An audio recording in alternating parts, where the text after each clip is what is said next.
Здравейте хора! Така, има нещо много интересно, което тая сутрин го оповестиха. Sony оповестиха, гледай сега какво става, само гледай сега какво става. Sony оповестиха, че ще имаме още един Venom филм. За жалост той няма да бъде игрален филм, но ще бъде анимация, което е много интересно, защото гледай сега.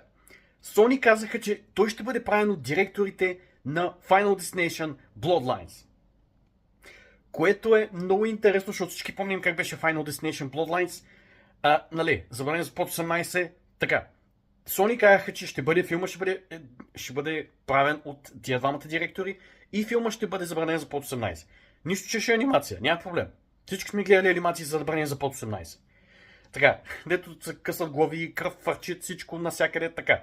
Филма ще бъде забранен за под 18, ще бъде R-rated и ще бъде с Venom и Том Харди ще участва в него. Най-вероятно ще озвучава Venom.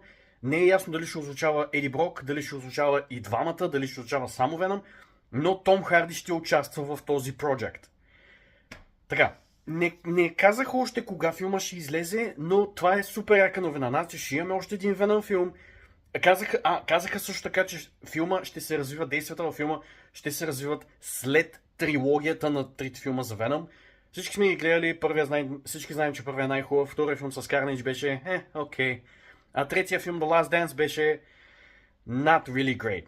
Окей, първият е най-хубав, но нещата в този филм ще се развиват в анимацията, човек, ще се развиват след трите филма за Venom и там, каквото се случи с Еди Брок и така нататък. То ще бъде продължение, не лайф акшн, ще бъде продължение като анимация, което всъщност е супер готино, защото пак ще правим от тия двамата директора на Final Destination Bloodlines и пак ще е R-rated, което значи, че филма ще е мега брутален.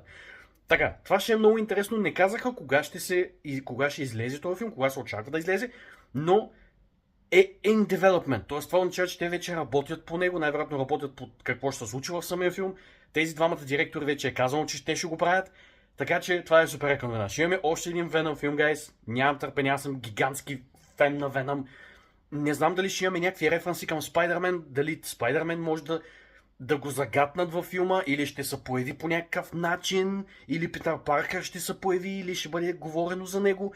Нямам никаква идея. Но ще имаме нов Venom филм. Кажете ми долу в коментарите дали сте фенове на Venom, кой ви е любимия персонаж, дали е Еди Брок или Venom, кой ви е любимия филм, дали искате Venom да се появи най-накрая като с Том Холанд в Avengers Doomsday. Кажете ми всичко, каквото мислите. Благодаря ви, че се абонирате за моя канал, че ме следвате в YouTube и в TikTok. Напишете ми всичко отдолу. Аз съм супер excited.